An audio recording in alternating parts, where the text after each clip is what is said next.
ਜੇਲ੍ਹ ਦੇ ਵਿੱਚ ਜਿਹੜੀ ਤੁਹਾਡੇ ਨਾਲ ਜਿਹੜੀ 3rd ਡਿਗਰੀ ਜਿਵੇਂ ਤੁਸੀਂ ਕਿਹਾ ਸੀ ਤੇ ਤੁਹਾਡੇ ਐਡਵੋਕੇਟਸ ਨੇ ਵੀ ਕਿਹਾ ਕਿ 3rd ਡਿਗਰੀ ਟਾਰਚਰ ਕੀਤਾ ਗਿਆ ਸੀ। ਕਿਵੇਂ ਟਾਰਚਰ ਕੀਤਾ ਗਿਆ ਸੀ? 15 ਤਰੀਕ ਨੂੰ ਰਾਤ ਨੂੰ 12:30 ਵਜੇ ਪੁਲਿਸ ਕਾफ़ी ਜ਼ਿਆਦਾ ਸੀਗੇ, 20 ਤੋਂ 25 ਜਾਣੇ ਸੀ। ਇਹ ਆ ਕੇ ਡੋਰ ਨੌਕ ਕਰ ਰਹੇ ਸੀ। ਪਹਿਲਾਂ ਤਾਂ 2-4 ਜਾਣੇ ਸੀ, ਫਿਰ ਇੱਕਦਮ ਜਦੋਂ ਅਸੀਂ ਡੋਰ ਓਪਨ ਕੀਤਾ ਤਾਂ ਓਪਨ ਕਰਦੇ ਸਾਰ ਉਹ ਅਰਾਊਂਡ 20 ਤੋਂ 25 ਜਾਣੇ ਸਾਡੇ ਇੱਦਾਂ ਵਿਹੜੇ 'ਚ ਆ ਗਏ। ਜਦੋਂ ਉਹਨਾਂ ਨੇ ਸਾਰਾ ਕੁਝ ਪੁੱਛਿਆ, ਉਹਨਾਂ ਨੇ ਫਿਰ ਸਾਡੇ ਫ਼ੋਨ ਲੈ ਲਏ, ਮੇਰਾ, ਮੇਰੀ ਮੰਮਾ ਦਾ ਅਤੇ ਮੇਰੇ ਡੈਡੀ ਦਾ। ਅਤੇ ਫ਼ੋਨ ਲੈ ਕੇ ਮੈਨੂੰ ਕਹਿੰਦੇ ਵੀ ਤੁਹਾਡੇ ਫਲੈਟ ਦੀ ਚਾਬੀ ਕਿੱਥੇ ਆ? ਮੈਂ ਕਿਹਾ ਸਰ ਮੇਰੇ ਕੋਲ ਆ। ਕਹਿੰਦੇ ਚੱਕੋ ਫਲੈਟ ਦੀ ਚਾਬੀ, ਵੀ ਚਲੋ ਤੁਹਾਡਾ ਥੋੜ੍ਹਾ ਜਿਹਾ ਇਨਵੈਸਟੀਗੇਸ਼ਨ ਕਰਨੀ ਆ, ਵੀ ਉਸ ਤੋਂ ਬਾਅਦ ਕਹਿੰਦੇ ਸਵੇਰੇ 4 ਵਜੇ ਤੱਕ ਛੱਡ ਜਾਵਾਂਗੇ, ਮਤਲਬ ਆਫਟਰ 3 to 4 ਆਵਰਸ। ਇੰਨੀ ਕੁ ਤਾਂ ਨੌਲੇਜ ਹੁੰਦੀ ਉਹ ਆ ਵੀ ਕੋਈ ਸਰਚ ਵਾਰੰਟ, ਕੋਈ ਅਰੈਸਟ ਵਾਰੰਟ। ਉਹ ਕਹਿੰਦੇ ਕੋਈ ਗੱਲ ਨਹੀਂ, ਉਹ ਸਾਰੇ ਹੈਗੇ ਨੇ ਸਾਡੇ ਕੋਲ। ਮੈਂ ਕਿਹਾ ਸਰ ਦਿਖਾਓ। ਕਹਿੰਦੇ ਚੱਲ ਤੂੰ ਬਸ ਤੇਰੀ ਇਨਵੈਸਟੀਗੇਸ਼ਨ ਹੀ ਹੋਣੀ ਆ, ਵੀ ਤੈਨੂੰ ਛੱਡ ਦੇਣਾ। ਤਾਂ ਉਸ ਦਿਨ ਇਹ ਮੈਨੂੰ ਲੈ ਗਏ ਤਾਂ CIA ਖਰੜ ਦੇ ਵਿੱਚ ਲੈ ਆਏ। ਇੱਕ ਰੂਮ ਜਿਹਾ ਸੀ ਛੋਟਾ ਜਿਹਾ, ਕੋਈ ਕੰਪਿਊਟਰ ਲੈਬ ਸੀ ਇਹਨਾਂ ਦੀ, ਉੱਥੇ ਹੀ ਮੈਨੂੰ ਪਾਤਾ। ਜੋ ਮੈਮ ਮੈਨੂੰ ਪਤਾ ਸੀ ਉਹ ਮੈਂ ਦੱਸਤਾ ਸੀ। ਫਿਰ ਇਹਨਾਂ ਨੇ ਸਭ ਕੁਝ ਦੱਸਣ ਤੋਂ ਬਾਅਦ ਮੈਨੂੰ ਟੌਰਚਰ ਕਰਨਾ ਸ਼ੁਰੂ ਕੀਤਾ। ਪਹਿਲਾਂ ਤਾਂ ਬਹੁਤ ਵਲਗਰ ਲੈਂਗੁਏਜ 'ਚ ਗੱਲਾਂ ਬੋਲੀਆਂ, ਮੇਨਲੀ ਗਾਲਾਂ। ਐਨਾਲਾਈਜ਼ ਕਰਨ ਦਾ ਜੋ ਦੇਖਣ ਦਾ ਨਜ਼ਰੀਆ, ਉਹ ਚੀਜ਼ ਮੈਮ ਬੜੀ ਉਸ ਟਾਈਮ ਨਾ ਬੜੀ ਚੀਪ ਲੱਗਦੀ ਸੀ, ਵੀ ਮਤਲਬ ਮੈਂ ਕਿੱਥੇ ਆ ਗਈ ਇੱਥੇ। ਫਿਰ ਇਹਨਾਂ ਨੇ ਚਲੋ ਥੱਪੜ ਮਾਰਨ ਨੂੰ ਕਿਹਾ ਉੱਥੇ, ਉਹ ਵੀ ਇਹਨਾਂ ਨੇ ਮੁੰਡੇ ਤੋਂ ਮਰਵਾਏ ਆ, ਕਿਸੇ ਲੇਡੀ ਕਾਂਸਟੇਬਲ ਤੋਂ ਨਹੀਂ ਮਰਵਾਏ। ਕਰੰਟ ਲਗਾਉਂਦੇ ਰਹੇ। ਮੈਂ ਬੜਾ ਉੱਥੇ ਰੋਈ, ਬੜਾ ਚੀਕੀ, ਵੀ ਮੈਨੂੰ ਜਿੰਨਾ ਪਤਾ ਸੀ ਸਰ ਮੈਂ ਦੱਸਤਾ। ਇੱਕ ਰੋਣਾ ਹੀ ਹੁੰਦਾ ਸੀ ਜਿਹੜਾ ਥੋੜ੍ਹੀ ਬਹੁਤੀ ਫਰਸਟ੍ਰੇਸ਼ਨ ਕੱਢ ਦਿੰਦਾ ਸੀ, ਹੋਰ ਤਾਂ ਕੋਈ ਆਪਸ਼ਨ ਨਹੀਂ ਸੀ ਉੱਥੇ। ਕੁਛ ਹੀ ਸਮੇਂ ਵਿੱਚ ਤੁਹਾਡਾ ਬਹੁਤ ਜਲਦ ਵਿਆਹ ਹੋ ਗਿਆ ਸੀ। ਉਸ ਦੌਰਾਨ ਤੁਹਾਨੂੰ ਕਦੀ ਜੱਸੀ ਦੀ ਗੱਲਾਂ ਨਾਲ ਜਾਂ ਉਹਦੇ ਦੋਸਤਾਂ ਦੀ ਆਵਾਜਾਈ ਤੁਹਾਨੂੰ ਕਦੀ ਨਹੀਂ ਸ਼ੱਕ ਹੋਇਆ ਜੱਸੀ ਦਾ ਕੁਛ ਤਰੀਕੇ ਦਾ ਕੋਈ ਇਨਵੋਲਵਮੈਂਟ ਹੈ ਜਾਂ ਕੁਛ ਇੱਦਾਂ ਦਾ ਹੈ? ਮੇਨਲੀ ਮੈਮ ਜੋ ਇਹਦੇ 'ਤੇ ਵਿਆਹ ਤੋਂ ਪਹਿਲਾਂ ਕੇਸ ਸੀ, ਮੇਨਲੀ ਮੈਂ ਉਹਨੂੰ ਇਗਨੋਰ ਕੀਤਾ। NDPS ਦਾ ਹੀ ਸੀਗਾ ਮੇਨਲੀ ਤਾਂ, ਉਹੀ ਜ਼ਿਆਦਾ ਉਹਦੀ ਨਿਊਜ਼ ਵੀ ਇਹਨੇ ਮੈਨੂੰ ਫਿਰ ਮਤਲਬ ਆਫਟਰ ਮੈਰਿਜ ਹੀ ਪਤਾ ਲੱਗਿਆ ਸੀ, ਉਹ ਗੂਗਲ 'ਤੇ ਦਿਖਾਇਆ ਫਿਰ ਮੈਨੂੰ। ਜੱਸੀ ਕਿੰਨੇ ਟਾਈਮ ਬਾਅਦ ਘਰ ਆਉਂਦਾ ਹੁੰਦਾ ਸੀ? ਮੈਮ ਜਦੋਂ ਮੇਰੇ ਕੋਲ ਆਉਂਦਾ ਵੀ ਸੀ, ਉਹਦੇ ਕੋਲ ਫ਼ੋਨ ਨਹੀਂ ਸੀ ਹੁੰਦਾ ਕਦੇ। ਤੁਹਾਨੂੰ ਇਹ ਗੱਲ ਪਤਾ ਸੀ ਕਿ ਜੱਸੀ ਇਸ ਤਰੀਕੇ ਨਾਲ ਜੈਪਾਲ ਭੁੱਲਰ ਦੇ ਨਾਲ ਕੋਈ ਕਨੈਕਸ਼ਨ ਹੈ ਜੱਸੀ ਦੇ, ਕਿਉਂਕਿ ਉਹ ਤਾਂ ਮੰਨਿਆ ਪਰਮੰਨਿਆ ਜਿਹੜਾ ਗੈਂਗਸਟਰ ਸੀਗਾ ਜੈਪਾਲ ਭੁੱਲਰ। ਮੈਮ ਦੇਖੋ, ਜਦੋਂ ਇਹ ਕੋਲਕਾਤਾ ਗਏ ਆ ਜਾਂ ਜੋ ਵੀ ਇਹ ਉਹਨਾਂ ਨੇ ASI ਵਾਲਾ ਕੀਤਾ ਆ ਹੈ ਨਾ, ਉਸ ਦਿਨ ਤੋਂ ਲੈ ਕੇ ਕੱਲ੍ਹ ਦੇ ਸ਼ਾਮ ਤੱਕ ਮੈਂ ਪੁਲਿਸ ਦੀ ਕਸਟਡੀ 'ਚ ਸੀਗੀ। ਪਤਾ ਚੱਲਿਆ ਕਿ ਐਨਕਾਊਂਟਰ ਹੋ ਚੁੱਕਿਆ ਹੈ, ਮਨ ਵਿੱਚ ਕੀ ਆਇਆ? ਮੈਨੂੰ ਪਤਾ 2 ਦਿਨ ਬਾਅਦ ਲੱਗਿਆ ਜੇਲ੍ਹ ਦੇ ਵਿੱਚ। ਮਤਲਬ ਮੈਂ ਆਪਣੇ ਆਪ ਨੂੰ ਇਹ ਚੀਜ਼ 'ਚ ਕਹਿ ਰਹੀ ਸੀ ਵੀ ਮੈਂ ਤਾਂ ਨੋਰਮਲ ਲਾਈਫ ਜੀ ਰਹੀ ਸੀ ਆਪਦੀ। ਹਾਲ ਹੀ ਵਿੱਚ ਹੋਏ ਮੁਠਭੇੜ ਦੇ ਵਿੱਚ ਜਿਸ ਤਰੀਕੇ ਦੇ ਨਾਲ ਜੱਸੀ ਜਿਹੜਾ ਕਿ ਖਰੜ ਦਾ ਰਹਿਣ ਵਾਲਾ ਸੀ, ਉਸ ਦਾ ਐਨਕਾਊਂਟਰ ਕੀਤਾ ਗਿਆ ਸੀ ਕਲਕੱਤਾ ਵਿੱਚ, ਅਤੇ ਉਸਦੀ ਜਿਹੜੀ ਪਤਨੀ ਲਵਪ੍ਰੀਤ ਤਕਰੀਬਨ 15 ਤੋਂ ਹੀ ਉਹ ਜੇਲ੍ਹ ਵਿੱਚ ਚੱਲ ਰਹੀ ਸੀ। ਹਾਲ ਹੀ ਵਿੱਚ ਉਸਦੀ ਜਿਹੜੀ ਕਿ ਰਿਹਾਈ ਹੋਈ ਹੈ। ਸਾਡੇ ਨਾਲ ਗੱਲ ਕਰਨ ਦੇ ਲਈ ਉਸਦੀ ਵਾਈਫ ਲਵਪ੍ਰੀਤ ਮੌਜੂਦ ਹੈ। ਲਵਪ੍ਰੀਤ, ਤੁਹਾਡੇ ਕੋਲ ਜਾਣਨਾ ਚਾਹਾਂਗੇ, ਅਗਰ ਪਹਿਲੇ ਦਿਨ ਤੋਂ ਗੱਲ ਕੀਤੀ ਜਾਵੇ, ਸਿਨੈਰੀਓਜ਼ ਬਣੇ, ਤੁਹਾਨੂੰ ਪਤਾ ਚੱਲਿਆ ਸਭ ਚੀਜ਼ਾਂ ਦੇ ਬਾਰੇ ਵਿੱਚ, ਸਭ ਤੋਂ ਪਹਿਲਾਂ ਜਿਹੜੀ ਆਪਾਂ ਗੱਲ ਕਰਾਂਗੇ ਜੇਲ੍ਹ ਦੇ ਵਿੱਚ ਜਿਹੜੀ ਤੁਹਾਡੇ ਨਾਲ ਜਿਹੜੀ 3rd ਡਿਗਰੀ ਜਿਵੇਂ ਤੁਸੀਂ ਕਿਹਾ ਸੀ ਤੇ ਤੁਹਾਡੇ ਐਡਵੋਕੇਟਸ ਨੇ ਵੀ ਕਿਹਾ ਕਿ 3rd ਡਿਗਰੀ ਟਾਰਚਰ ਕੀਤਾ ਗਿਆ ਸੀ। ਕਿਵੇਂ ਟਾਰਚਰ ਕੀਤਾ ਗਿਆ ਸੀ? ਮੈਂ ਆਪਣੇ ਪੇਕੇ ਆਈ ਹੋਈ ਸੀਗੀ 15 ਤਰੀਕ ਨੂੰ ਰਾਤ ਨੂੰ 12:30 ਵਜੇ। ਪੁਲਿਸ ਕਾफ़ੀ ਜ਼ਿਆਦਾ ਸੀਗੇ, 20 ਤੋਂ 25 ਜਾਣੇ ਸੀ। ਇਹ ਆ ਕੇ ਡੋਰ ਨੌਕ ਕਰ ਰਹੇ ਸੀ। ਪਹਿਲਾਂ ਤਾਂ 2-4 ਜਾਣੇ ਸੀ, ਫਿਰ ਇੱਕਦਮ ਜਦੋਂ ਅਸੀਂ ਡੋਰ ਓਪਨ ਕੀਤਾ ਤਾਂ ਓਪਨ ਕਰਦੇ ਸਾਰ ਉਹ ਅਰਾਊਂਡ 20 ਤੋਂ 25 ਜਾਣੇ ਸਾਡੇ ਇੱਦਾਂ ਵਿਹੜੇ 'ਚ ਆ ਗਏ। ਕੋਈ ਕਿਸ ਸਾਈਡ ਨੂੰ ਜਾ ਰਿਹਾ ਸੀ, ਪਤਾ ਨਹੀਂ ਕੀ ਫਾਈਂਡ ਕਰ ਰਹੇ ਸੀਗੇ ਉਹ। ਫਿਰ ਉਹਨਾਂ ਨੇ, ਮੈਂ ਪੁੱਛਿਆ ਹਾਂਜੀ, ਕਿਉਂਕਿ ਘਰ 'ਚ ਮੈਂ ਹੀ ਸੀਗੀ। ਮੇਰੇ ਡੈਡ ਉਸ ਦਿਨ ਤਾਂ ਬਹੁਤ ਘਬਰਾ ਗਏ ਸੀਗੇ। ਅਤੇ ਮੈਂ ਪੁੱਛਿਆ ਵੀ ਹਾਂਜੀ ਦੱਸੋ। ਕਹਿੰਦੇ ਵੀ ਲਵਪ੍ਰੀਤ ਕੌਰ? ਮੈਂ ਕਿਹਾ ਹਾਂਜੀ। ਜਸਪ੍ਰੀਤ ਦੇ ਵਾਈਫ? ਮੈਂ ਕਿਹਾ ਹਾਂਜੀ। ਕਹਿੰਦੇ ਜੱਸੀ ਕਦੋਂ ਆਇਆ ਸੀ? ਮੈਂ ਕਿਹਾ ਸਰ ਉਹਨੂੰ ਤਾਂ ਬਹੁਤ ਟਾਈਮ ਹੋ ਗਿਆ ਆਏ ਨੂੰ। ਅਤੇ ਮੈਂ ਕਿਹਾ ਕੀ ਗੱਲ ਹੋ ਗਈ ਸਰ? ਕੁਛ ਨਹੀਂ, ਉਹ ਫ਼ੋਨ 'ਤੇ ਗੱਲ ਕਰ ਰਹੇ ਸੀਗੇ ਕਿਸੇ ਨਾਲ। ਉਹ ਸਾਈਡ 'ਤੇ ਮੈਨੂੰ ਆ ਕੇ ਗੱਲ ਪੁੱਛ ਲੈਂਦੇ ਸੀ, ਫਿਰ ਸਾਈਡ 'ਤੇ ਚਲ ਜਾਂਦੇ ਸੀ, ਗੱਲ ਦੱਸਦੇ ਸੀਗੇ। ਕਿਆ ਗੱਲਾਂ ਪੁੱਛਣਗੇ ਤੁਹਾਨੂੰ? ਉਦੋਂ ਇਹ ਪੁੱਛਿਆ ਗਿਆ ਉਹ ਕਦੋਂ ਆਇਆ ਸੀ, ਤੁਸੀਂ ਕਿੱਥੇ ਰਹਿੰਦੇ ਹੋ, ਤੁਸੀਂ ਕਿਸ ਦਿਨ ਪਿੰਡ ਆਏ ਹੋ, ਤੁਸੀਂ ਕੀ ਕਰਦੇ ਹੋ, ਅਤੇ ਇਹੀ ਨੋਰਮਲੀ ਜਿਹੜੀਆਂ ਉਹਦੇ ਰਿਲੇਟਡ ਜੋ ਗੱਲਾਂ ਸੀਗੀਆਂ। ਫਿਰ ਮੈਮ ਮੈਂ ਜਦੋਂ ਉਹਨਾਂ ਨੇ ਸਾਰਾ ਕੁਝ ਪੁੱਛਿਆ, ਉਹਨਾਂ ਨੇ ਫਿਰ ਸਾਡੇ ਫ਼ੋਨ ਲੈ ਲਏ, ਮੇਰਾ, ਮੇਰੀ ਮੰਮਾ ਦਾ ਅਤੇ ਮੇਰੇ ਡੈਡੀ ਦਾ। ਅਤੇ ਫ਼ੋਨ ਲੈ ਕੇ ਮੈਨੂੰ ਕਹਿੰਦੇ ਵੀ ਤੁਹਾਡੇ ਫਲੈਟ ਦੀ ਚਾਬੀ ਕਿੱਥੇ ਆ? ਮੈਂ ਕਿਹਾ ਸਰ ਮੇਰੇ ਕੋਲ ਆ। ਕਹਿੰਦੇ ਚੱਕੋ ਫਲੈਟ ਦੀ ਚਾਬੀ, ਵੀ ਚਲੋ ਤੁਹਾਡਾ ਥੋੜ੍ਹਾ ਜਿਹਾ ਇਨਵੈਸਟੀਗੇਸ਼ਨ ਕਰਨੀ ਆ, ਵੀ ਉਸ ਤੋਂ ਬਾਅਦ ਕਹਿੰਦੇ ਸਵੇਰੇ 4 ਵਜੇ ਤੱਕ ਛੱਡ ਜਾਵਾਂਗੇ, ਮਤਲਬ ਆਫਟਰ 3 to 4 hours। ਮੈਨੂੰ ਵੀ ਇੱਕ ਅਲੱਗ ਉਹ ਸੀਗਾ ਵੀ ਚਲੋ ਕੋਈ ਗੱਲ ਨਹੀਂ, ਪੁੱਛ ਗਿੱਛ ਹੀ ਕਰਨੀ ਆ, ਵੀ ਕਿਉਂਕਿ ਜਦੋਂ ਇੱਕ ਚੀਜ਼ ਟੋਟਲੀ ਤੋਂ ਮੈਂ ਅਨਨੋਨ ਸੀਗੀ ਹੈ ਨਾ, ਤਾਂ ਮੈਨੂੰ ਉਹ ਚੀਜ਼ ਦਾ ਜਦ ਪਤਾ ਵੀ ਨਹੀਂ ਸੀ। ਬਸ ਮੈਂ ਇੰਨਾ ਜ਼ਰੂਰ ਪੁੱਛਿਆ ਸੀ, ਕਿਉਂਕਿ ਇੰਨੀ ਕੁ ਤਾਂ ਨੌਲੇਜ ਹੁੰਦੀ ਉਹ ਆ ਵੀ ਕੋਈ ਸਰਚ ਵਾਰੰਟ, ਕੋਈ ਅਰੈਸਟ ਵਾਰੰਟ। ਉਹ ਕਹਿੰਦੇ ਕੋਈ ਗੱਲ ਨਹੀਂ, ਉਹ ਸਾਰੇ ਹੈਗੇ ਨੇ ਸਾਡੇ ਕੋਲ। ਮੈਂ ਕਿਹਾ ਸਰ ਦਿਖਾਓ। ਕਹਿੰਦੇ ਚੱਲ ਤੂੰ ਬਸ ਤੇਰੀ ਇਨਵੈਸਟੀਗੇਸ਼ਨ ਹੀ ਹੋਣੀ ਆ, ਵੀ ਤੈਨੂੰ ਛੱਡ ਦੇਣਾ। ਚਲੋ ਮੈਂ ਘਰ ਵੀ ਹੌਸਲਾ ਦੇ ਕੇ ਗਈ, ਮੈਨੂੰ ਲੈ ਗਏ ਇਹ। ਅਤੇ ਘਰ 'ਚ ਫੈਮਿਲੀ 'ਚ ਮੇਰੇ ਮਦਰ ਨੇ, ਮੇਰੇ ਡੈਡ ਨੇ ਅਤੇ ਦਾਦੀ ਹੈ, ਬਜ਼ੁਰਗ ਨੇ ਹੈ ਨਾ, ਛੋਟੀਆਂ 2 ਭੈਣਾਂ ਨੇ। ਬਟ ਮਤਲਬ ਪਿੰਡ 'ਚੋਂ ਕੋਈ ਵੀ ਐਵੇਂ ਦਾ ਵੀਰ ਭਰਾ ਨਹੀਂ ਆਇਆ ਉਹ ਟਾਈਮ ਜੋ ਆ ਕੇ ਪੁੱਛੇ ਵੀ ਤੁਸੀਂ ਐਟਲੀਸਟ ਲੈ ਕੇ ਕਿਉਂ ਚੱਲੇ ਹੋ। ਤਾਂ ਉਸ ਦਿਨ ਇਹ ਮੈਨੂੰ ਲੈ ਗਏ, ਤਾਂ CIA ਖਰੜ ਦੇ ਵਿੱਚ ਲੈ ਆਏ। ਫਿਰ ਉਸ ਦਿਨ ਆ ਕੇ ਇਹਨਾਂ ਨੇ ਮਤਲਬ ਇੱਕ ਰੂਮ ਜਿਹਾ ਸੀ ਛੋਟਾ ਜਿਹਾ, ਕੋਈ ਕੰਪਿਊਟਰ ਲੈਬ ਸੀ ਇਹਨਾਂ ਦੀ, ਉੱਥੇ ਹੀ ਮੈਨੂੰ ਪਾ ਤਾ। ਕਹਿੰਦੇ, ਮੈਂ ਕਿਹਾ ਵੀ ਸਰ ਤੁਸੀਂ ਤਾਂ ਮੈਨੂੰ ਛੱਡ ਕੇ ਆਉਣਾ ਸੀ, ਕਦੋਂ ਛੱਡ ਕੇ ਆਉਂਗੇ? ਕਹਿੰਦੇ ਵੀ ਨਹੀਂ ਹਜੇ ਤਾਂ ਰਾਤ ਨੂੰ ਆਫਿਸਰ ਥੋੜ੍ਹੀ ਆਊਗਾ ਕੋਈ। ਮੈਂ ਕਿਹਾ ਸਰ ਫਿਰ ਤੁਸੀਂ ਮੈਨੂੰ ਸਵੇਰੇ ਲੈ ਆਉਂਦੇ। ਨਹੀਂ ਉੱਪਰੋਂ ਆਰਡਰ ਆਏ ਸੀਗੇ। ਚਲੋ ਉੱਥੇ ਜਿਹੜੀ ਇਹਨਾਂ ਦੀ ਲੇਡੀ ਕਾਂਸਟੇਬਲ ਸੀ, ਉਹ ਕਹਿੰਦੇ ਸਾਨੂੰ ਰੂਮ ਤਾਂ ਦੇ ਦਿਓ ਵੀ ਅਸੀਂ ਕਿੱਥੇ ਸੌਈਏ, ਕਿਉਂਕਿ ਉਹ ਵੀ ਮੇਰੇ ਨਾਲ ਹੀ ਸੀਗੇ ਨਾ। ਤਾਂ ਉੱਥੇ ਇਹਨਾਂ ਨੇ ਸਾਨੂੰ ਨੀਚੇ ਹੀ ਬਸ ਇੱਦਾਂ ਹੀ ਪਾ ਤਾ ਸੀਗਾ। ਸੈਕਿੰਡ ਡੇ ਉੱਥੇ 16th ਨੂੰ ਕਾਫੀ ਆਫਿਸਰਸ ਆਏ, ਸਾਰਿਆਂ ਨੇ ਇਹਨਾਂ ਨੇ ਮੈਨੂੰ ਬੁਲਾਇਆ ਉੱਥੇ ਆਫਿਸ ਦੇ ਵਿੱਚ, ਬੜਾ ਕੁਛ ਬੋਲੇ, ਬੜਾ ਕੁਛ ਪੁੱਛਿਆ। ਈਵਨ ਉਦੋਂ ਤੱਕ ਮੈਂ ਇਹ ਸਾਰੇ ਜੋ ਹੋਇਆ ਤਾਂ ਬਹੁਤ ਮਾੜਾ ਆ ਚਲੋ, ਅਤੇ ਇਹਦੇ ਲਈ ਕੁਛ ਵੀ ਨੌਲੇਜ ਨਹੀਂ ਇਹਨਾਂ ਨੇ ਦਿੱਤੀ ਮੈਨੂੰ ਵੀ ਕੀ ਹੋਇਆ ਕੀ ਨਹੀਂ ਹੋਇਆ। ਬੜਾ ਪੁੱਛਿਆ, ਕਹਿੰਦੇ ਅਖੇ PO ਚੱਲ ਰਿਹਾ, ਉਹ PO ਚੱਲ ਰਿਹਾ। ਉਹ ਮੈਂ ਵੀ ਉਹਨਾਂ ਕੈਜੂਅਲੀ ਲਈ ਬੈਠੀ ਸੀ ਉਹ ਚੀਜ਼ ਨੂੰ, ਵੀ ਚਲੋ ਵੀ ਇਹਦੇ ਲਈ ਉਹ ਪੁੱਛਦੇ ਹੋਣਗੇ ਹੈ ਨਾ। ਫਿਰ ਸਰ SSP ਸਰ ਉੱਥੇ ਆਏ, ਬਾਕੀ ਕਾਫੀ ਆਫਿਸਰਸ ਆਏ, ਸਭ ਨੇ ਮੈਨੂੰ ਬਹੁਤ ਕੁਛ ਪੁੱਛਿਆ। ਇਨਵੈਸਟੀਗੇਸ਼ਨ ਜੱਸੀ ਦੇ ਰਿਲੇਟਡ ਚੱਲ ਰਹੀ ਸੀ ਉੱਥੇ। ਜੱਸੀ ਹਰ ਕੁਐਸਚਨ ਦੇ ਮਤਲਬ ਹਰ ਕੁਐਸਚਨ ਜੱਸੀ 'ਤੇ ਆ ਕੇ ਰੁਕਦਾ ਸੀ, ਜੱਸੀ ਤੋਂ ਹੀ ਸ਼ੁਰੂ ਹੁੰਦਾ ਸੀ। ਜੋ ਮੈਮ ਮੈਨੂੰ ਪਤਾ ਸੀ ਉਹ ਮੈਂ ਦੱਸਦਾ ਸੀ। ਫਿਰ ਇਹਨਾਂ ਨੇ ਸਭ ਕੁਛ ਦੱਸਣ ਤੋਂ ਬਾਅਦ ਮੈਨੂੰ ਟੌਰਚਰ ਕਰਨਾ ਸ਼ੁਰੂ ਕੀਤਾ। ਪਹਿਲਾਂ ਤਾਂ ਬਹੁਤ ਵਲਗਰ ਲੈਂਗੁਏਜ 'ਚ ਗੱਲਾਂ ਬੋਲੀਆਂ। ਕਿਸ ਤਰੀਕੇ ਦੀ ਲੈਂਗੁਏਜ ਯੂਜ਼ ਕਰਦੇ ਸੀ ਮੈਮ? ਉਹ ਲੈਂਗੁਏਜ ਜੋ ਮੈਂ ਐਕਸਪਲੇਨ ਇੱਦਾਂ ਨਹੀਂ ਕਰ ਸਕਦੀ। ਫਿਰ ਵੀ ਕੁਝ ਵਰਡਸ ਮਤਲਬ ਜਿੱਦਾਂ ਬਹੁਤ ਗੰਦੇ ਤਰੀਕੇ ਦੇ ਨਾਲ, ਮਤਲਬ ਕੁਝ ਵਰਡਸ ਜਿਹੜੇ ਤੁਹਾਨੂੰ ਮਤਲਬ ਬਹੁਤ ਜ਼ਿਆਦਾ ਉਹ ਕਰਦੇ ਸੀ? ਹਾਂ, ਮੇਨਲੀ ਮੈਮ ਗਾਲਾਂ ਐਨਾਲਾਈਜ਼ ਕਰਨ ਦਾ ਜੋ ਦੇਖਣ ਦਾ ਨਜ਼ਰੀਆ, ਉਹ ਚੀਜ਼ ਮੈਮ ਬੜੀ ਉਸ ਟਾਈਮ ਨਾ ਬੜੀ ਚੀਪ ਲੱਗਦੀ ਸੀ, ਵੀ ਮਤਲਬ ਮੈਂ ਕਿੱਥੇ ਆ ਗਈ ਇੱਥੇ। ਫਿਰ ਇਹਨਾਂ ਨੇ ਚਲੋ ਥੱਪੜ ਮਾਰਨ ਨੂੰ ਕਿਹਾ ਉੱਥੇ, ਉਹ ਵੀ ਇਹਨਾਂ ਨੇ ਮੁੰਡੇ ਤੋਂ ਮਰਵਾਏ ਆ, ਕਿਸੇ ਲੇਡੀ ਕਾਂਸਟੇਬਲ ਤੋਂ ਨਹੀਂ ਮਰਵਾਏ। ਫਿਰ ਇਹਨਾਂ ਦਾ ਇੱਕ ਵਧੀਆ ਆਫਿਸਰ ਸੀ, ਵਧੀਆ ਰੈਂਕ ਵਾਲੇ ਸੀਗੇ ਉਹਨਾਂ ਨੇ ਕਰੰਟ ਵਾਲੀ ਮਸ਼ੀਨ ਲਈ, ਮੇਰੇ ਕਰੰਟ ਲਗਾਇਆ। ਕਰੰਟ ਲਗਾਉਂਦੇ ਰਹੇ। ਮੈਂ ਬੜਾ ਉੱਥੇ ਰੋਈ, ਬੜਾ ਚੀਕੀ, ਵੀ ਮੈਨੂੰ ਜਿੰਨਾ ਪਤਾ ਸੀ ਸਰ ਮੈਂ ਦੱਸਤਾ, ਕਿਉਂਕਿ ਪਹਿਲਾਂ ਇਹਨਾਂ ਨੇ ਪਿਆਰ ਨਾਲ ਸਾਰਾ ਕੁਛ ਆਲਰੇਡੀ ਪੁੱਛ ਲਿਆ ਸੀ। ਮੈਂ ਦੱਸਦੀ ਤਾਂ ਜੇ ਮੈਨੂੰ ਕੁਛ ਹੋਰ ਪਤਾ ਹੁੰਦਾ। ਚਲੋ ਇਹਨਾਂ ਨੇ ਇਹ ਚੀਜ਼ ਕਰਕੇ ਫਿਰ ਮੈਨੂੰ ਸਾਈਡ 'ਤੇ ਬਿਠਾਤਾ। ਉੱਥੇ ਹੋਰ ਵੀ ਬੜੇ ਜਾਣਿਆਂ ਨੂੰ ਪੁੱਛਗਿੱਛ ਲਈ ਉਸ ਦਿਨ ਸ਼ਾਇਦ ਬੁਲਾਇਆ ਵਾ ਸੀ ਇਹਨਾਂ ਨੇ। ਮੈਨੂੰ ਇਹਨਾਂ ਨੇ ਦੁਪਹਿਰ ਤੋਂ ਬਾਅਦ ਦੱਸਿਆ ਵੀ ਇੱਦਾਂ ਕਰਕੇ ਇਹਨਾਂ ਨੇ ਇਹ ਚੀਜ਼ ਕਰਤੀ ਆ।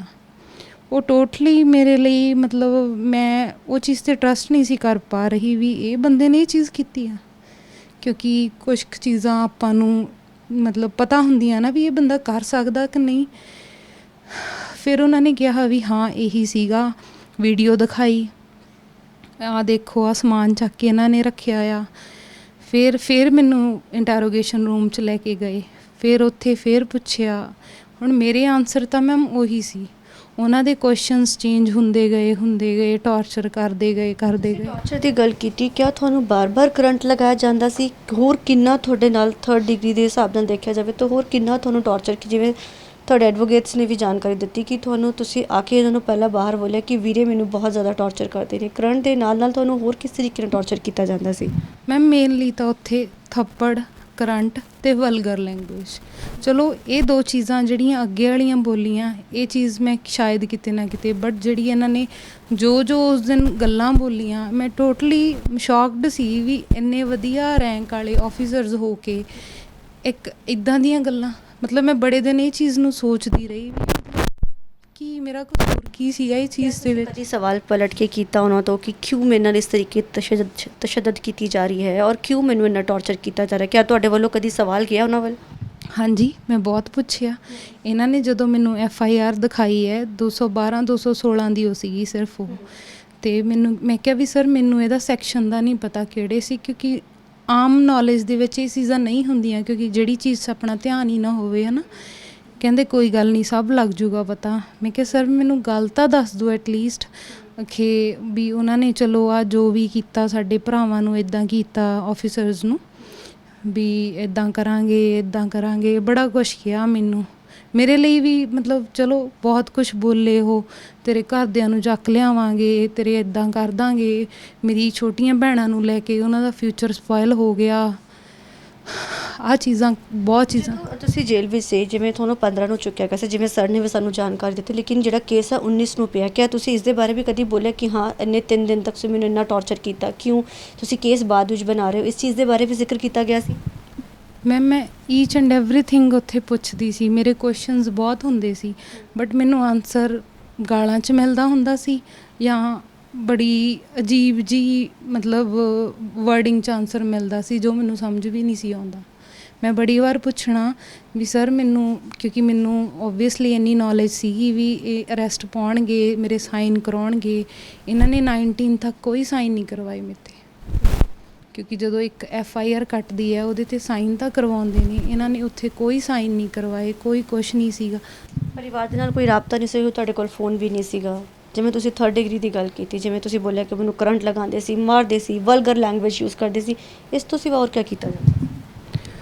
ਇਸ ਤੋਂ ਸਿਵਾ ਮੈਮ ਇਹ ਚੀਜ਼ ਸੀ, ਮੈਂ ਬੜੀ ਵਾਰ ਬੜੀਆਂ ਮਿੰਨਤਾਂ ਕਰਨੀਆਂ ਵੀ ਮੇਰੀ ਫੈਮਿਲੀ ਨੂੰ ਤਾਂ ਦੱਸ ਦਿਓ, ਕਿਉਂਕਿ ਮੈਨੂੰ ਖੁਦ ਨੂੰ ਪਤਾ ਸੀ ਉਹ ਟੈਂਸਡ ਹੋਣੇ ਨੇ, ਕਿਉਂਕਿ ਉਹਨਾਂ ਨੂੰ ਇਹ ਚੀਜ਼ ਕਹੀ ਗਈ ਸੀ ਵੀ 4 ਵਜੇ ਆ ਜੂਗੀ ਕੁੜੀ, ਹੈ ਨਾ। ਮੈਂ ਕਿਹਾ ਵੀ ਉਹਨਾਂ ਨੂੰ ਤਾਂ ਦੱਸ ਦਿਓ। ਉਹਨਾਂ ਦੇ ਤਾਂ ਚਲੋ ਆਲਰੇਡੀ ਫੋਨ ਲੈ ਆਏ ਸੀ, ਇਹ ਸਰਪੰਚ ਨੂੰ ਕਾਲ ਕਰ ਦਿੰਦੇ, ਕਿਸੇ ਹੋਰ ਨੂੰ ਪਿੰਡ 'ਚੋਂ ਕਾਲ ਕਰ ਦਿੰਦੇ ਵੀ ਦੱਸ ਤਾਂ ਦਿਓ ਐਟਲੀਸਟ। ਇਹਨਾਂ ਨੇ ਨਹੀਂ ਮੈਮ ਦੱਸਿਆ। ਮੈਂ ਬੜਾ ਰੋਂਦੀ ਹੁੰਦੀ ਸੀ, ਕਿਉਂਕਿ ਓਬਵੀਅਸਲੀ ਉੱਥੇ ਸਿਚੁਏਸ਼ਨ ਹੀ ਐਵੇਂ ਦੀ ਸੀ ਵੀ ਇੱਕ ਰੋਣਾ ਹੀ ਹੁੰਦਾ ਸੀ ਜਿਹੜਾ ਥੋੜ੍ਹੀ ਬਹੁਤੀ ਫਰਸਟ੍ਰੇਸ਼ਨ ਕੱਢ ਦਿੰਦਾ ਸੀ, ਹੋਰ ਤਾਂ ਕੋਈ ਆਪਸ਼ਨ ਨਹੀਂ ਸੀ ਉੱਥੇ। ਅਗਰ ਜੱਸੀ ਦੀ ਗੱਲ ਕੀਤੀ ਜਾਵੇ, ਜਿਵੇਂ ਤੁਹਾਡੇ ਵਿਆਹ ਨੂੰ ਹਲੇ ਮਹਿਜ਼ 21 ਸਾਲ 1 ਮਹੀਨਾ ਹੀ ਹੋਇਆ ਹੈ, ਕਿਆ ਇਸ ਸਾਲ ਵਿੱਚ ਜੱਸੀ ਕਿੰਨੀ ਵਾਰ ਘਰ ਵਿੱਚ ਆਉਂਦਾ ਸੀ? ਕਿਆ ਤੁਹਾਨੂੰ ਕਦੀ ਸ਼ੱਕ ਨਹੀਂ ਹੋਇਆ ਜੱਸੀ ਦੇ ਉੱਪਰ ਵਿਆਹ ਤੋਂ ਬਾਅਦ ਜਾਂ ਵਿਆਹ ਤੋਂ ਪਹਿਲਾਂ? ਅਗਰ ਗੱਲ ਕੀਤੀ ਜਾਵੇ, ਤੁਸੀਂ ਜਦੋਂ ਮਿਲਦੇ ਹੁੰਦੇ ਸੀ, ਜਦੋਂ ਤੁਹਾਡੀ ਰੋਕਾ ਹੋਇਆ ਸੀ ਤੁਹਾਡਾ ਵਿਆਹ, ਕਿਉਂਕਿ ਕੁਛ ਹੀ ਸਮੇਂ ਵਿੱਚ ਤੁਹਾਡਾ ਬਹੁਤ ਜਲਦ ਵਿਆਹ ਹੋ ਗਿਆ ਸੀ, ਉਸ ਦੌਰਾਨ ਤੁਹਾਨੂੰ ਕਦੀ ਜੱਸੀ ਦੀ ਗੱਲਾਂ ਨਾਲ ਜਾਂ ਉਹਦੇ ਦੋਸਤਾਂ ਦੀ ਆਵਾਜਾਈ ਤੁਹਾਨੂੰ ਕਦੀ ਨਹੀਂ ਸ਼ੱਕ ਹੋਇਆ ਜੱਸੀ ਦਾ ਕੋਈ ਇਸ ਤਰੀਕੇ ਦਾ ਕੋਈ ਇਨਵੋਲਵਮੈਂਟ ਹੈ ਜਾਂ ਕੁਛ ਇੱਦਾਂ ਦਾ ਹੈ? ਡਾਊਟ ਹੁੰਦਾ ਸੀ ਮੈਮ ਬਹੁਤ ਚੀਜ਼ਾਂ ਤੋਂ। ਉਹ ਬੜੇ ਵਧੀਆ ਤਰੀਕੇ ਨਾਲ ਮੈਨੂੰ ਸਮਝਾ ਦਿੰਦਾ ਸੀ, ਅਤੇ ਉਹਨੇ ਮਤਲਬ ਉਹਦੇ ਕੋਲ ਜੋ ਵੀ ਲੜਕੇ ਆਉਂਦੇ ਸੀ ਸਾਰੇ ਇੱਦਾਂ ਨਹੀਂ ਸੀ ਵੀ ਕੋਈ ਰੋਂਗ ਹੀ ਸੀ। ਕੋਈ ਫੁੱਟਬਾਲ ਦਾ ਪਲੇਅਰ ਹੋਣਾ, ਕਿਸੇ ਨਾਲ ਇਹਨੇ ਗਰਾਊਂਡ 'ਚ ਰਨਿੰਗ ਕਰਨ ਜਾਣਾ, ਮੈਨੂੰ ਖੁਦ ਵੀ ਰਨਿੰਗ ਕਰਨ ਲੈ ਕੇ ਜਾਂਦਾ ਰਿਹਾ ਹੈ ਨਾਲ ਆਪਣੇ, ਅਤੇ ਕੋਈ ਇੱਦਾਂ ਹੋਣਾ, ਕੋਈ ਨੀਡੀ ਹੋਣਾ ਵੀ ਜਿਹਨੂੰ ਕਿਸੇ ਚੀਜ਼ ਦੀ ਲੋੜ ਆ, ਉਹ ਆਉਂਦਾ ਹੁੰਦਾ ਸੀਗਾ। ਫਿਰ ਮੈਮ ਪਤਾ ਤਾਂ ਥੋੜ੍ਹਾ ਬਹੁਤਾ ਸੀ, ਬਟ ਮੈਨੂੰ ਇਹ ਕਿਆ, ਜਿਸੇ ਤੁਸੀਂ ਬੋਲੋ ਥੋੜ੍ਹਾ ਬਹੁਤਾ, ਕਿਆ ਥੋੜ੍ਹਾ ਬਹੁਤਾ ਤੁਹਾਨੂੰ ਪਤਾ ਸੀ ਜਿਸ ਨੂੰ ਤੁਸੀਂ ਇਗਨੋਰ ਕੀਤਾ? ਮੇਨਲੀ ਮੈਮ ਜੋ ਇਹਦੇ 'ਤੇ ਵਿਆਹ ਤੋਂ ਪਹਿਲਾਂ ਕੇਸ ਸੀ, ਮੇਨਲੀ ਮੈਂ ਉਹਨੂੰ ਇਗਨੋਰ ਕੀਤਾ। ਉਹ NDPS ਦਾ ਹੀ ਸੀਗਾ ਮੇਨਲੀ ਤਾਂ, ਉਹੀ ਜ਼ਿਆਦਾ ਉਹਦੀ ਨਿਊਜ਼ ਵੀ ਇਹਨੇ ਮੈਨੂੰ ਫਿਰ ਮਤਲਬ ਆਫਟਰ ਮੈਰਿਜ ਹੀ ਪਤਾ ਲੱਗਿਆ ਸੀ, ਉਹ ਗੂਗਲ 'ਤੇ ਦਿਖਾਇਆ ਫਿਰ ਮੈਨੂੰ। ਚਲੋ ਉਹ ਚੀਜ਼ ਨੂੰ ਮੈਂ ਉਸ ਟਾਈਮ ਐਵੇਂ ਦੀ ਸਿਚੁਏਸ਼ਨ ਸੀ ਵੀ ਉਹ ਨਿਗਲੈਕਟ ਕਰਕੇ ਰਿਲੇਸ਼ਨਸ਼ਿਪ ਵੱਲ ਧਿਆਨ ਦੇਣਾ, ਕਿਉਂਕਿ ਨਵਾਂ ਰਿਲੇਸ਼ਨਸ਼ਿਪ ਸੀ, ਤਾਂ ਮੈਂ ਉਹ ਜ਼ਿਆਦਾ ਜ਼ਰੂਰੀ ਸਮਝਿਆ ਸੀ। ਫਿਰ ਮੈਨੂੰ ਇੰਨਾ ਪਤਾ ਹੁੰਦਾ ਸੀ ਵੀ ਇੱਦਾਂ ਥੋੜ੍ਹੀ ਬਹੁਤੀ ਕੋਈ ਲੜਾਈ ਹੋ ਜਾਂਦੀ ਹੈ ਇੱਦੀ, ਹੈ ਨਾ, ਕਿਉਂਕਿ ਉਹ ਆਮ ਤੁਹਾਨੂੰ ਪਤਾ ਹੀ ਹੈ ਮੈਮ, ਜਿੱਥੇ ਜਿਹੜੇ ਬੰਦੇ ਦੀ ਜ਼ਿਆਦਾ ਫਰੈਂਡ ਸਰਕਲ ਹੋਵੇ ਉਹ ਚੀਜ਼ਾਂ ਚੱਲਦੀਆਂ ਨੇ। ਜੱਸੀ ਕਿੰਨੇ ਟਾਈਮ ਬਾਅਦ ਘਰ ਆਉਂਦਾ ਹੁੰਦਾ ਸੀ? ਕਦੀ ਤੁਹਾਡੇ ਨਾਲ ਫੋਨ ਦੇ ਉੱਪਰ ਰਾਬਤਾ, ਜਦੋਂ ਤੁਸੀਂ ਘਰ ਨਹੀਂ ਹੁੰਦੇ ਸੀ ਤੁਸੀਂ ਕਦੀ ਗੱਲ ਕਰਦੇ, ਕਿੰਨੇ ਸਮੇਂ ਬਾਅਦ ਔਰ ਕਿੰਨੇ ਦਿਨ ਲਈ ਆਉਂਦਾ ਸੀ? ਮੈਮ ਜਦੋਂ ਮੇਰੇ ਕੋਲ ਆਉਂਦਾ ਵੀ ਸੀ ਉਹਦੇ ਕੋਲ ਫੋਨ ਨਹੀਂ ਸੀ ਹੁੰਦਾ ਕਦੇ। ਕਿੰਨੇ ਟਾਈਮ ਬਾਅਦ ਆਉਂਦਾ ਸੀ? ਉਹ ਅਨਫੋਰਚੂਨੇਟਲੀ ਮੈਂ ਮੇਨਲੀ ਅੱਜ ਇੱਕ ਗੱਲ ਦੱਸਦੀ ਹਾਂ ਵੀ ਅੱਜ ਦੇ ਦਿਨ ਹੀ 18 ਜੂਨ 2020 ਨੂੰ ਹੀ ਉਹ ਘਰ ਤੋਂ ਆਪਣਾ ਸਾਰਾ ਸਮਾਨ ਲੈ ਕੇ ਗਿਆ ਸੀ। ਉਹਨੂੰ ਕਿਸੇ ਦੀ ਕਾਲ ਆਈ ਸੀ ਵੀ ਤੂੰ ਚੱਲ ਜਾ, ਇੱਦਾਂ ਇੱਦਾਂ ਕਰਕੇ ਤੇਰੇ 'ਤੇ ਇਹ ਕੇਸ ਪੈ ਜਾਣਾ ਆ। ਚਲੋ ਉਹਨੇ ਮੈਨੂੰ ਕਾਫੀ ਸਮਝਾਇਆ ਵੀ ਇੱਦਾਂ ਕਰਕੇ, ਕਿਉਂਕਿ ਮੇਰੇ ਲਈ ਉਹ ਚੀਜ਼ ਕੀ ਸੀ ਵੀ ਹਜੇ ਵਿਆਹ ਨੂੰ ਕੁਛ ਹੀ ਟਾਈਮ ਹੋਇਆ ਸੀਗਾ, ਮੇਰੇ ਲਈ ਬੜੀ ਔਖੀ ਸੀ ਵੀ ਮੈਂ ਇੱਦਾਂ ਕਿਵੇਂ ਰਹੂੰਗੀ। ਤਾਂ ਉਹਨੇ ਸਮਝਾਇਆ ਤਾਂ ਉਹ ਚੱਲ ਗਿਆ ਸੀ ਸਾਰਾ ਸਮਾਨ ਲੈ ਕੇ ਘਰੇ। ਉਸ ਤੋਂ ਬਾਅਦ ਮੈਮ ਸਡਨਲੀ ਆਉਂਦਾ ਸੀ 1-2 ਦਿਨ ਲਈ ਮਹੀਨੇ 'ਚ, ਸਡਨਲੀ ਕੋਈ ਉਹ ਐਵੇਂ ਦਾ ਦਿਨ ਹੁੰਦਾ ਸੀ, ਕੋਈ ਉਹ ਐਵੇਂ ਦਾ ਮੰਥ ਹੁੰਦਾ ਸੀ ਵੀ ਉਹ ਮੰਥ 'ਚ ਕਦੇ 2 ਵਾਰ ਆ ਗਿਆ। ਮਤਲਬ ਹਾਰਡਲੀ ਸਵਾਲ ਨਹੀਂ ਖੜਾ ਕੀਤਾ ਗਿਆ ਕਿ 2-2 ਮਹੀਨੇ ਬਾਅਦ ਘਰ ਆਉਂਦੇ ਹੋ ਕਿ 2 ਦਿਨ ਦੇ ਲਈ ਆਉਂਦੇ ਹੋ। ਕਿਆ ਤੁਹਾਡੇ ਅਜਿਹੇ ਕਿਹੜਾ ਕੰਮ ਚੱਲ ਰਿਹਾ ਕਿ ਜਿਹੜੇ ਤੁਸੀਂ ਆਉਂਦੇ ਹੀ ਨਹੀਂ ਘਰ ਦੇ ਅੰਦਰ? ਔਰ ਜਦੋਂ ਇਸ ਚੀਜ਼ ਦੇ ਬਾਰੇ ਤੁਹਾਨੂੰ ਜਦੋਂ ਹੌਲੀ ਹੌਲੀ ਪਤਾ ਚੱਲਣ ਲੱਗਣ ਲੱਗਿਆ, ਤੁਸੀਂ ਕਦੀ ਰੋਕਿਆ ਨਹੀਂ ਜੱਸੀ ਨੂੰ ਇਨ ਚੀਜ਼ਾਂ ਤੋਂ? ਮੈਮ ਬਹੁਤ ਕੁਛ ਪੁੱਛਿਆ ਸੀ, ਬਹੁਤ ਕੁਐਸਚਨਸ ਹੁੰਦੇ ਸੀ। ਬੀਇੰਗ ਅ ਲੇਡੀ ਤੁਹਾਨੂੰ ਪਤਾ ਬਹੁਤ ਕੁਐਸਚਨਸ ਹੁੰਦੇ ਨੇ, ਹੈ ਨਾ, ਬੜਾ ਕੁਛ ਪੁੱਛਣਾ। ਅਤੇ ਇੱਕ ਕੁਛ ਐਵੇਂ ਦੀਆਂ ਸਾਡੇ ਰਿਲੇਸ਼ਨਸ਼ਿਪਸ 'ਚ ਐਕਟੀਵਿਟੀਜ਼ ਹੋ ਚੁੱਕੀਆਂ ਸੀ, ਸਰਕਮਸਟਾਂਸਿਸ ਐਵੇਂ ਦੇ ਬਣ ਚੁੱਕੇ ਸੀ ਵੀ ਉਹ ਕੁਛ ਕੁ ਟੌਂਟ ਸੀ ਜਿਹੜੇ ਮੈਨੂੰ ਉਹ ਚੁੱਪ ਕਰਵਾ ਦਿੰਦੇ ਸੀ। ਉਹਦੇ ਟੌਂਟ ਸੀ ਜਿਹੜੇ। ਸੈਕਿੰਡਲੀ ਉਹਨੇ ਕਹਿਣਾ ਮੈਂ ਹੁਣ ਆਇਆ, ਮੈਂ ਵਾਪਸ ਚੱਲ ਜਾਵਾਂ ਫਿਰ ਜੇ ਇਹੀ ਗੱਲਾਂ ਪੁੱਛਣੀਆਂ ਨੇ। ਜਦੋਂ ਜੱਸੀ ਨੂੰ ਕਦੀ ਕੋਈ ਕਾਲ ਆਉਂਦਾ ਸੀ ਕਿ ਤੁਸੀਂ ਤੁਹਾਡੇ ਉੱਪਰ ਕੋਈ ਪਰਚਾ ਪਾਉਣ ਵਾਲੇ ਆ ਕੁਝ ਵੀ ਇਸ ਤਰੀਕੇ ਦਾ, ਕਿਆ ਤੁਸੀਂ ਉਹਦੇ ਨਾਲ ਤੁਹਾਡਾ ਕਦੀ ਉਹ ਜ਼ਿਕਰ ਕਰਦਾ ਸੀ ਕਿ ਮੇਰੇ ਨਾਲ ਇਸ ਤਰੀਕੇ ਦੇ ਕੇਸਿਸ ਕੋਈ ਪਾਉਣ ਲਈ ਕਦੀ ਕੋਈ ਚੀਜ਼ ਜ਼ਿਕਰ ਕੀਤੀ ਜੱਸੀ ਨੇ? ਹਾਂਜੀ ਮੈਮ, ਜਾਣ ਤੋਂ ਪਹਿਲਾਂ ਸਾਰਾ ਕੁਛ ਉਹ ਸਮਝਾ ਕੇ ਗਿਆ ਮੈਨੂੰ ਵੀ ਜੇ ਮੈਂ ਇੱਥੇ ਹੀ ਰਹੂੰਗਾ ਵੀ ਦੇਖ ਨਾ ਮੈਂ ਇੰਨੇ ਸਾਲ ਲਈ ਅੰਦਰ ਚੱਲੂੰਗਾ ਫਿਰ ਤਾਂ ਬਿਲਕੁਲ ਹੀ ਆਪਸ਼ਨ ਨਹੀਂ ਰਹਿਣੀ। ਕੋਈ ਨਾ ਮੈਂ ਥੋੜ੍ਹੇ ਜਿਹੇ ਸਰਕਮਸਟਾਂਸਿਸ ਸਹੀ ਕਰਕੇ, ਕਿਉਂਕਿ ਕਹਿੰਦਾ ਮੈਨੂੰ ਵੀ ਨਹੀਂ ਨਾ ਪਤਾ ਵੀ ਕਿਸੇ ਨੇ ਆਫਿਸਰਸ ਨੂੰ ਕੀ ਕਿਹਾ ਹੋਇਆ, ਵੀ ਉਹ ਸਾਰਾ ਕੁਛ ਸੈਟਿੰਗ ਕਰਕੇ ਮੈਂ ਪੇਸ਼ ਹੋ ਕੇ ਮੈਂ ਫਿਰ ਘਰ ਆ ਜਾਊਂਗਾ। ਜਦੋਂ ਕਲਕੱਤਾ ਜਾਣ ਤੁਹਾਨੂੰ ਇਹ ਗੱਲ ਪਤਾ ਸੀ ਕਿ ਜੱਸੀ ਇਸ ਤਰੀਕੇ ਨਾਲ ਜੈਪਾਲ ਭੁੱਲਰ ਦੇ ਨਾਲ ਕੋਈ ਕਨੈਕਸ਼ਨ ਹੈ ਜੱਸੀ ਦੇ? ਕਿਉਂਕਿ ਉਹ ਤਾਂ ਮੰਨਿਆ ਪਰਮੰਨਿਆ ਜਿਹੜਾ ਗੈਂਗਸਟਰ ਸੀਗਾ ਜੈਪਾਲ ਭੁੱਲਰ, ਤੁਹਾਨੂੰ ਪਤਾ ਸੀ ਇਹਦਾ ਕੋਈ ਕੰਟੈਕਟ ਸੀ ਜੱਸੀ ਦਾ ਜਾਂ ਉਹਦੇ ਨਾਲ ਉਹ ਜਾ ਰਿਹਾ? ਕਿਉਂਕਿ ਸੀਸੀਟੀਵੀ ਫੁਟੇਜ ਵਿੱਚ ਸਾਰੀ ਚੀਜ਼ਾਂ ਸਾਹਮਣੇ ਆਈਆਂ ਨਿਕਲ ਕੇ ਦੋਨਾਂ ਦੀ। ਮੈਮ ਦੇਖੋ, ਜਦੋਂ ਇਹ ਕੋਲਕਾਤਾ ਗਏ ਆ ਜਾਂ ਜੋ ਵੀ ਇਹ ਉਹਨਾਂ ਨੇ ASI ਵਾਲਾ ਕੀਤਾ ਆ, ਹੈ ਨਾ, ਉਸ ਦਿਨ ਤੋਂ ਲੈ ਕੇ ਕੱਲ੍ਹ ਦੇ ਸ਼ਾਮ ਤੱਕ ਮੈਂ ਪੁਲਿਸ ਦੀ ਕਸਟਡੀ 'ਚ ਸੀਗੀ। ਠੀਕ ਹੈ, ਮੇਰੇ ਨਾਲ ਉਹਨੇ ਕਨੈਕਟ ਕਰਨਾ, ਜੇ ਤੁਸੀਂ ਕਹਿੰਦੇ ਹੋ ਵੀ ਉਹਨੇ ਕੋਈ ਕਨੈਕਟ ਕਰਕੇ ਮੈਨੂੰ ਕੋਈ ਗੱਲ ਕਹੀ ਆ, ਪੁੱਛਿਆ, ਮੈਮ ਨਹੀਂ, ਐਵੇਂ ਦਾ ਕੁਛ ਨਹੀਂ ਸੀ।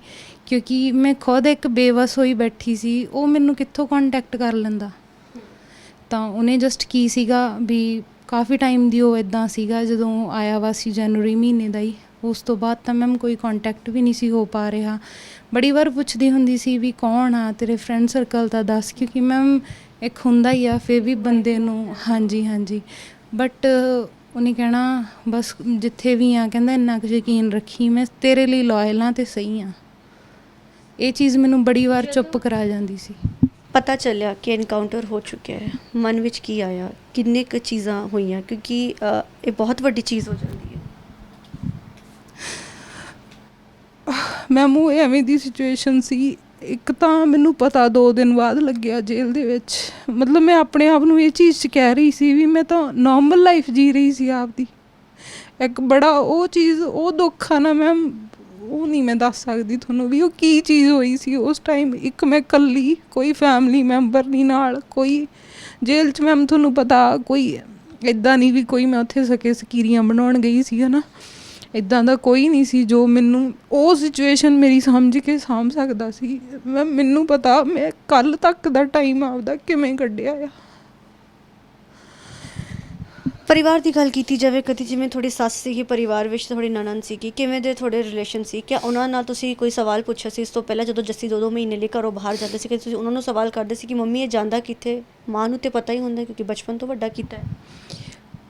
ਮੈਮ ਸਾਡੇ ਮੈਰਿਜ ਤੋਂ ਬਾਅਦ ਥੋੜ੍ਹੇ ਟਾਈਮ ਬਾਅਦ ਨਾ ਥੋੜ੍ਹੇ ਫੈਮਿਲੀ ਡਿਸਪਿਊਟ ਹੋ ਗਿਆ ਸੀ, ਉਹਦੇ ਕਰਕੇ ਥੋੜ੍ਹਾ ਅਸੀਂ ਅਲੱਗ ਰਹਿੰਦੇ ਹੁੰਦੇ ਸੀਗੇ। ਅਤੇ ਹਾਂ, ਆਪਣੀ ਮਤਲਬ ਮਦਰ ਲਈ ਚਲੋ ਹਰ ਕੋਈ ਹੁੰਦਾ ਆ ਕੇਅਰਿੰਗ, ਹੈ ਨਾ, ਇਹਦੇ ਵੱਲੋਂ ਸੀ ਸਾਰਾ ਕੁਛ, ਬਟ ਮੇਰੇ ਵੱਲੋਂ ਥੋੜ੍ਹੀਆਂ ਐਕਟੀਵਿਟੀਜ਼ ਘੱਟ ਗਈਆਂ ਸੀ, ਮੈਂ ਕੋਈ ਕਨੈਕਸ਼ਨ ਨਹੀਂ ਸੀ ਕਰਦੀ ਹੁੰਦੀ।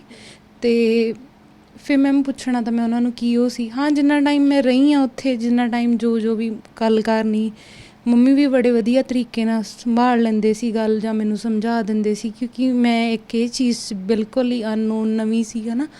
ਤਾਂ ਮੰਮੀ ਨੇ ਬੜਾ ਵਧੀਆ ਮੈਨੂੰ ਕਹਿਣਾ, ਚਲੋ ਉੱਥੇ ਮੈਂ ਵੀ ਮੰਨ ਜਾਂਦੀ ਸੀ, ਕਿਉਂਕਿ ਉਸ ਟਾਈਮ ਮੈਮ ਮੰਮੀ ਨੂੰ ਵੀ ਨਹੀਂ ਸੀ ਕੁਛ ਪਤਾ, ਉਹ ਖੁਦ ਮਤਲਬ ਐਨਕਾਊਂਟਰ ਦੀ ਚੀਜ਼ਾਂ ਸਾਰੀਆਂ ਸਾਹਮਣੇ ਆਈ, ਜਦ ਤੁਹਾਨੂੰ ਪਤਾ ਕਿ ਇਸ ਤਰੀਕੇ ਦੀ ਇਨਵੋਲਵਮੈਂਟ ਹੈ ਜਾਂ ਇਸ ਤਰੀਕੇ ਦੀ ਇਨਵੋਲਵਮੈਂਟ ਕੀਤੀ ਗਈ ਹੈ, ਫਰਸਟ ਰਿਐਕਸ਼ਨ ਕਿਆ ਸੀ ਕਿ ਕੋਈ ਸੋਚਿਆ ਸੀ ਕਿ ਮੇਰਾ ਜਿਸ ਦੇ ਨਾਲ ਵਿਆਹ ਹੋਇਆ ਹੈ ਉਹ ਇਸ ਤਰੀਕੇ ਦਾ ਉਸਦਾ ਇਨਵੋਲਵਮੈਂਟ ਹੈ, ਇਸ ਤਰੀਕੇ ਦੀ ਵੱਡੇ ਵੱਡੇ ਨਾਮਾਂ ਦੇ ਨਾਲ, ਕਿ ਜਿਸ ਤਰੀਕੇ ਨਾਲ ਐਨਕਾਊਂਟਰ ਕੀਤਾ, ਗੈਂਗਸਟਰ ਵਰਡ ਵੀ ਯੂਜ਼ ਕੀਤਾ ਗਿਆ ਸੀ? ਨਹੀਂ ਮੈਮ, ਉੱਥੇ ਇੱਕ ਕੀ ਸੀਗਾ ਵੀ ਇੱਕ ਬੈਰਿਕ 'ਚ ਇੱਕ ਛੋਟਾ ਜਿਹਾ ਟੀਵੀ ਹੁੰਦਾ ਸੀ ਜਿਹਦੇ 'ਚ ਕੁਝ ਕਲੀਅਰ ਨਹੀਂ ਸੀ ਦਿਖਦਾ ਹੁੰਦਾ, ਜੋ ਕਿ ਮੈਨੂੰ ਸਭ ਕੁਝ ਰਾਤ ਕਲੀਅਰ ਹੋ ਕੇ ਆਇਆ ਮਤਲਬ ਵੀ ਕੀ ਹੋਇਆ ਸੀ। ਈਵਨ ਮੈਂ ਉਹਨਾਂ ਨੂੰ ਤਾਂ ਦੇਖਿਆ ਵੀ ਨਹੀਂ ਸੀ, ਇਨਕਾਊਂਟਰ ਵਾਲੀਆਂ ਪਿਕਸ ਤਾਂ ਮੈਂ ਰਾਤ ਦੇਖੀਆਂ ਨੇ। ਤਾਂ ਮਤਲਬ ਮੇਰੇ ਲਈ ਕਿਤੇ ਨਾ ਕਿਤੇ ਅੱਜ ਵੀ ਬਹੁਤ ਔਖਾ ਹੈ ਇਹ ਚੀਜ਼ 'ਤੇ ਬਿਲੀਵ ਕਰਨਾ ਵੀ ਇਹ ਚੀਜ਼ ਹੋ ਗਈ।